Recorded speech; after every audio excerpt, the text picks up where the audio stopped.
Welcome to the Bucher and Friends podcast. Here is your host. Let's send it over to Rick Bucher. Rick Bucher. Welcome to another episode of Bucher Friendless, subsidiary of Bucher and Friends, part of the United WeCast Network. I'm Rick Bucher. You can see me on FS1, you can read me on Bleacher Report, and you can follow me on Twitter at Rick Bucher, RICBUCHER. All right. I hope all of you are enjoying this NBA free agency. This is a special edition of the show for the eve of free agency. And so I hope you're enjoying it. As someone who covers it, I can tell you, honestly, I have mixed feelings. As someone who sort of kind of is involved in figuring out who is going to do what or go where, again, it's fun to be part of the game. I say kind of sort of because unlike Woj or Shams, no one is paying me to break any stories. In talking over various stories with my editors at Bleacher Report, I'll tell them what I'm hearing in my conversations with various GMs, scouts, player agents, and yes, friends or business associates of the players deciding whose 9-figure contract offer they're going to be kind enough to accept. But I'm not under no obligation to actually break first who's going to do what where.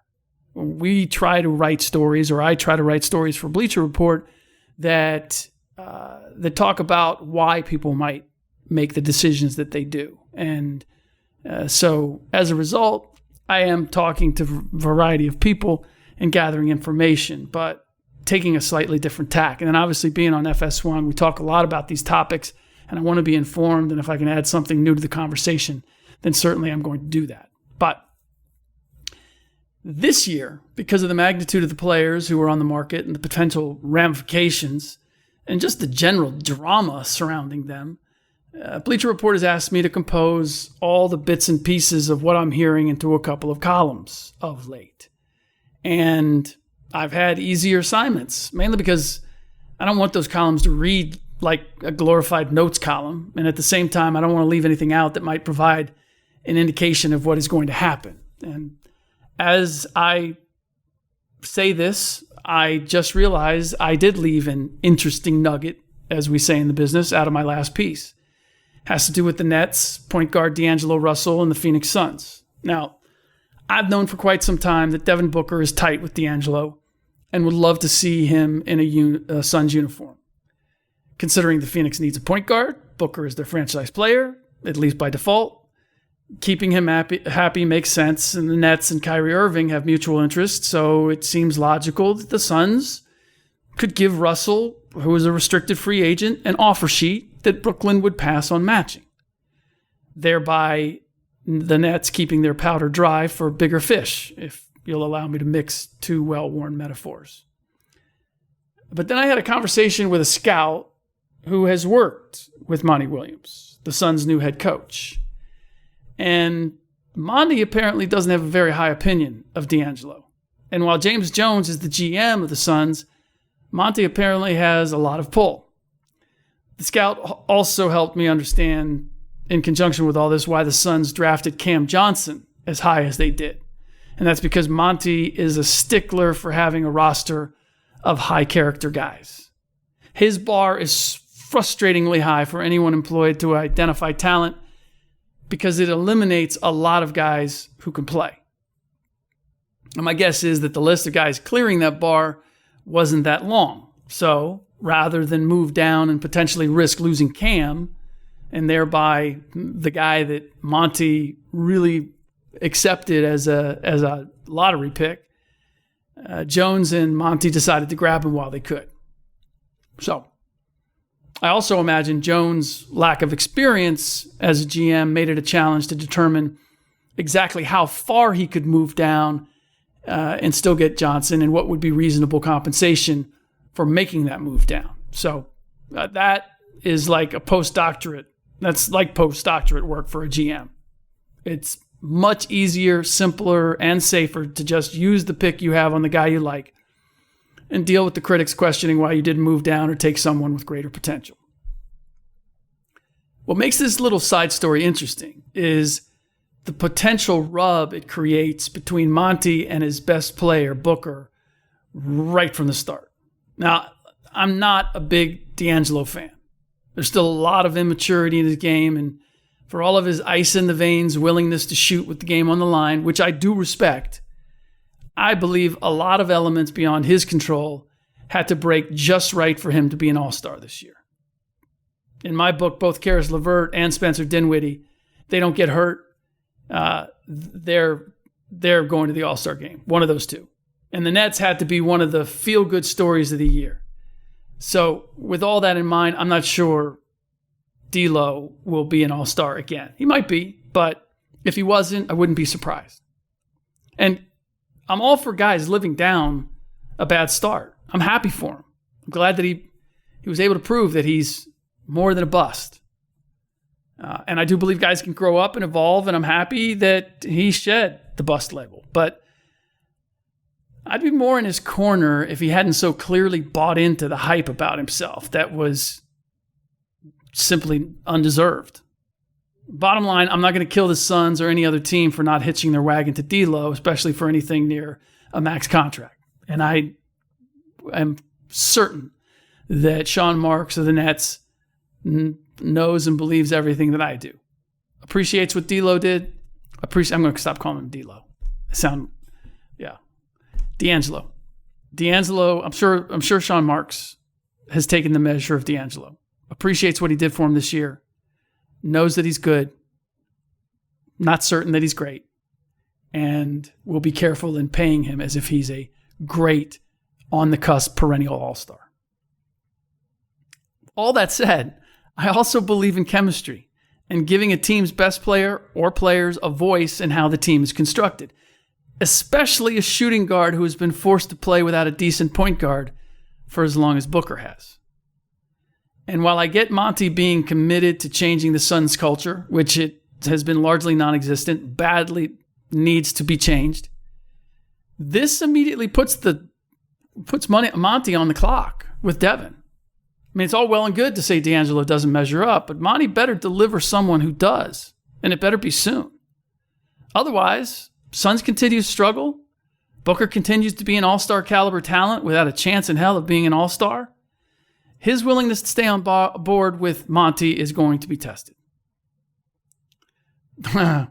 So that's enough about the Suns, who are not a meaningful player in free agency. I've probably spent too much time on them as is at this juncture, because they aren't affecting the NBA power structure anytime soon. I do want to address something that has long fascinated me, could impact that power structure, and not only has fascinated me, but puzzled me as well. And that's the allure of the New York Knicks and Madison Square Garden. Every time a major talent hits the free agent market, the possibility of him going to the Knicks makes the headlines. For the average fan across the country, it's a bit of a head scratcher, seeing as the franchise has not been a title contender in nearly 30 years, has not won an actual title in nearly 50 years, and for far too many years has been better known for embarrassing incidents off the court, thanks to its owner, Jim Dolan, than anything else. Now, as an aside, I just found this funny. I'm in the car with my daughter just the other day, and amazingly enough, a song called Anything But Love comes on. And the DJ introduces it, says, this is by a band called JD and the Straight Shot. And I went, you're kidding. And so I said, hey, this is the owner of the Knicks. My daughter doesn't know who Jim Dolan is. She's a basketball player. She's a basketball fan. She's not a devout enough to know who Jim Dolan is. So didn't really register. And I'd looked up a couple of his songs just out of curiosity, but I'd never heard one on the radio. I know he's quite proud of his band and his musical talents. I don't know.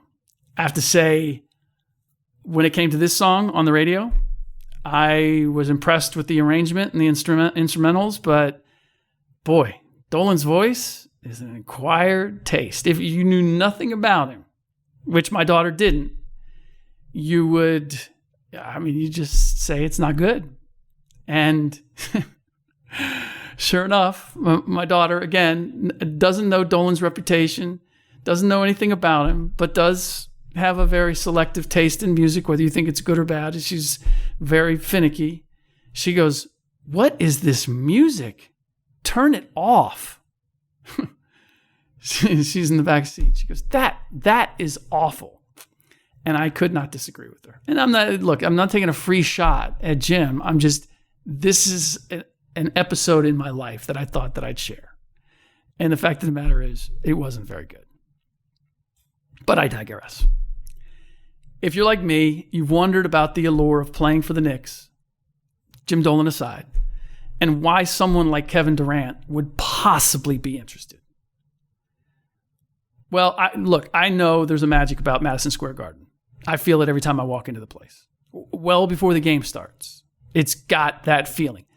The old Boston Garden had it, still has some of it, but since the renovation, not quite the same. The Forum, first place I ever saw not the first place, I take that back. First place I ever saw an NBA game that I was covering. And that was a magical place for me. The feel of that place. Old Chicago Stadium, which I got a chance to see the 93 finals in, had that mystique. But I wasn't there enough to really, really feel it. I'd been in Madison Square Garden enough time that it stands apart. So I get that part of it. Now, calling it the Mecca is a little much considering how little meaningful basketball has been played there the last few decades, but the feeling I have, it's special. So, and I wish I could pinpoint what gives it that feeling. I mean, it's certainly the lighting. It has that stage lighting. Staples Center has the same thing. The layout of the seats, banners in the rafters. I don't know, but I don't know exactly what the place conveys or what conveys the sense that this is a stage where special performers do special things. But that's what you expect and you often get. Now, that, though, isn't what the average fan may be missing about the Knicks allure, I'm guessing, because they've heard enough about it, even if they haven't experienced it firsthand. This is, and I've just gotten a glimpse of this recently, it's the fame and ridiculous revenue to be made by anyone starring with the Knicks. And I know it's talked about all the time, about the off-the-court business opportunities that are available. But I had it put to me in some pretty stark terms that are the kind that make you go, whoa. So remember when Carmelo Anthony was with the Knicks and playing on awful Knicks teams? It was about the same time Chris Paul was starring with the Clippers in LA on a really good Clippers team, winning 50-plus games and annual playoff appearances. And you know whose shoes and merchandise were kicking the other guy's ass? Melo over Paul. Was not even close. And here's one reason why. I'm told that the shoe business, the sneaker business, if you will, is a $3.5 billion industry worldwide. And that the New York market accounts for 1.3 billion of it. It's more than 1/3 of all the shoe business globally is generated by New York.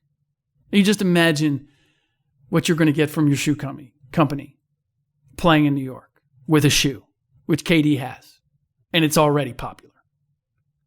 I mean, it just gives you a taste of the business opportunities available to a star in the market, no matter how the team does. And it's why Dolan, for all of his missteps, is still raking in money as owner of the franchise. It is truly one of those brands that cannot be dented.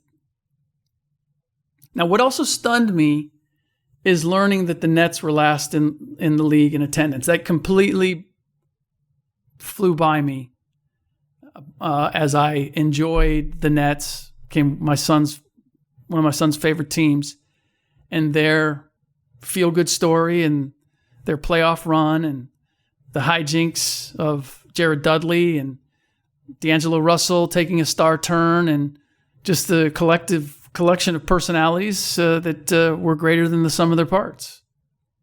I mean, but last in attendance, the feel-good Nets, the team that went to the playoffs, the team that plays in the shiny new Barclays Center. They couldn't even outdraw the 19-win Suns or the small market Memphis Grizzlies. And the 17-win Knicks, guess where they finished? 9th. The worst record in the league. An owner who picks fights with fans and former beloved Knicks players alike, and they were still top 10 in attendance. Imagine if they were just a little competitive. That, hopefully, gives you just a little glimpse of why the Knicks always seem to be in the conversation, even when they have no business being in it. And I know what you're probably thinking. Yeah, but how many free agents have actually come to New York? You're right. The last couple of years, not too many. The business aspect of it has not been an allure. But when you have a guy like KD, who already has friends and connections inside the organization and has aspirations to be bigger than just a basketball player. And I think in some ways, while it's never been said, he's competing with LeBron James in more ways than one. And now that LeBron is in LA, no better chance of outdoing LeBron than going to New York and taking the other major market, a market where you can actually do more damage revenue-wise and win on that front. So, and by the way, the LeBron handing his number over to Anthony Davis, I hope we all realize it's a nice gesture. It's a great gesture. I am sure that it's sincere, but it also opens the door for LeBron to go back up the ranks and have the best-selling jersey in the league. This happens every time. Every time a star changes uniforms, his number and his uniform go back to the top. And if you don't think there's bragging rights and all sorts of reasons that players want the recognition of their jersey being the highest selling, then you don't know players. So that is a side benefit. I'm sure it wasn't the primary. It's a side benefit. And I'm sure that LeBron's aware of it. The last item I want to cover as far as all this is concerned is the relationship between KD and the Warriors at this point. Now, in one of these columns I wrote recently, a league executive told me that KD was, in quotations, pissed at the Warriors for their part in him coming back and rupturing his Achilles. It's always hard to tell based on social media reaction exactly how many fans actually think this way. But the reaction by fans to that bit of news was either to call me a liar or suggest that KD has actually no one but himself to blame since he made the ultimate decision to play. Now, the first camp, the ones calling me a liar, felt their accusation was actually justified when reporters asked Steve Kerr if he were aware that KD was unhappy about how the injury went down. And Steve said that he was not aware of KD being unhappy, that they'd gone through all these steps and whatnot. And so, well, look, let's take care of the first one. Multiple people have told me that KD wasn't given a clear picture of what could possibly happen if he played, and that's what he's upset about. And Kerr himself seemed to back that up by saying he was told KD couldn't do any more damage than already had been done. And clearly that proved not to be true. So the comeback has been well, but even his own doctors cleared him, so it's not the Warriors' fault. And this is known as moving the goalposts, because we've gone from refusing to believe KD actually is upset at the Warriors to suggesting there are other people he should be upset with as well. So, and look, there may be more that comes out on the others KD consulted that I'm aware of, but I'm going to leave that alone for now. And as for KD playing nice or not calling the Warriors and let them know how upset he is, he wants the Supermax. I'm convinced he doesn't want to play with Golden State anymore, but he'd love to have the Supermax. He'd love to negotiate that. It does him no good to throw the Warriors under the bus or to spoil that relationship at this juncture. Play nice, might get what you want, you get out the door, and then there might be some things said, or not. But don't for a second think that there aren't some issues there. As for KD having final say on whether or not he plays, now that is a lie. The Warriors have the final say. They are the ones who can choose to put him on the active roster or not. Plenty of players have wanted to play in the past.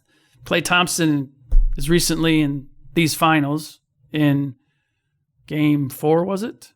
Game 3? They held him out because they could, and he wanted to play. Plenty of teams have said at various points, it's not worth the risk. And as I've said elsewhere, I have no doubt KD wanted to play. And what happens when we want something to happen?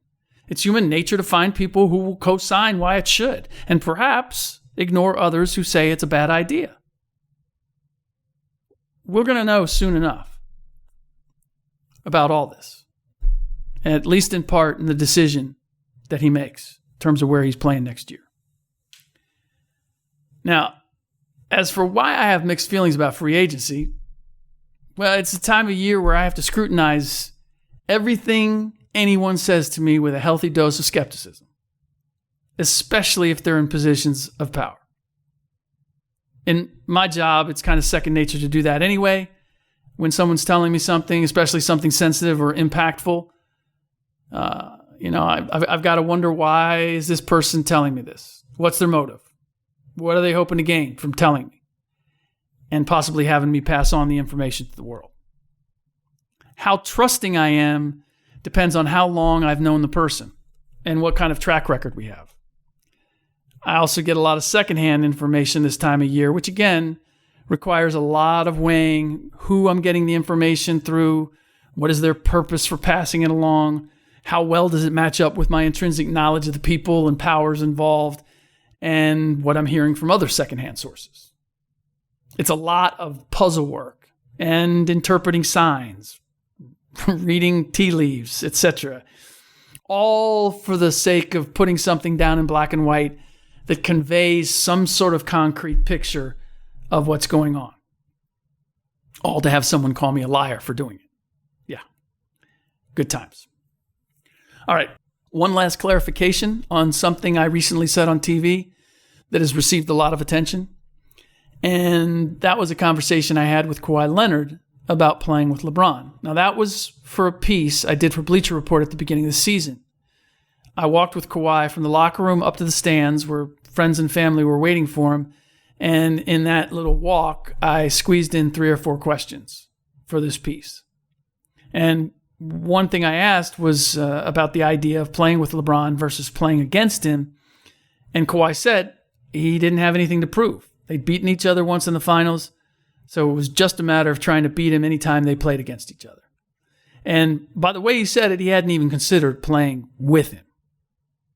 Now, while I referenced this conversation on FS1 Undisputed the other day, and it got a lot of play, as most anything on TV does.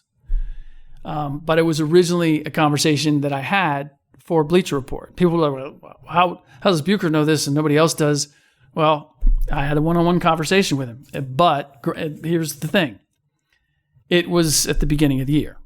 Now, while I still have Kawhi staying in Toronto, there are 2 things that have changed since I did that story. One, Kawhi discovered how hard it is to win a championship as the lone superstar. And I'm told that may have him thinking that teaming up with someone might be nice. And 2, LeBron and the Lakers added Anthony Davis, which could set Kawhi up to continue to win even after LeBron rides off into the sunset. When it comes down to it, I still wonder if Kawhi is truly ready to take a back seat to LeBron and add to his legacy, but I could understand how or why he might now more than before. All right. That does it for this episode of Bucher Friendless, subsidiary of Bucher and Friends, part of the United WeCast Network. If you enjoy the show, please leave us a rating, or if you don't, please leave us a rating. And if you'd like us to send you a prize or be eligible for said prize, send a screenshot of that review to @BucherFriends, and you will be eligible. Caden Schmidt can vouch for the fact that we do have prizes and we do give them out. And Caden, if you're listening, we are hoping that you will tweet out you wearing or enjoying the prizes that we sent you. So, listen, thank you. If you're driving, and I hope you take this conversation as me sitting in the seat next to you. If you're at your desk, me sitting behind you, bugging you in your cubicle, across the table, whatever it might be. This is my opportunity to have conversations with you and sort of bridge the gap between what I'm writing on Bleacher Report, what I'm saying on TV, and giving you an opportunity to kind of connect all the dots and get a deeper understanding of what it is I'm saying and why I'm saying it, and some of the stuff that led me to say what I've said or write. All right, so that does it. In the next podcast, it will be Will Blackman and myself, and free agency will be well underway, and we may know already where some guys are going, what meetings those that haven't made a decision yet are still going to have, and as always, we'll provide you as much insight here that you may not get anyplace else. So until then, as always, thanks for listening.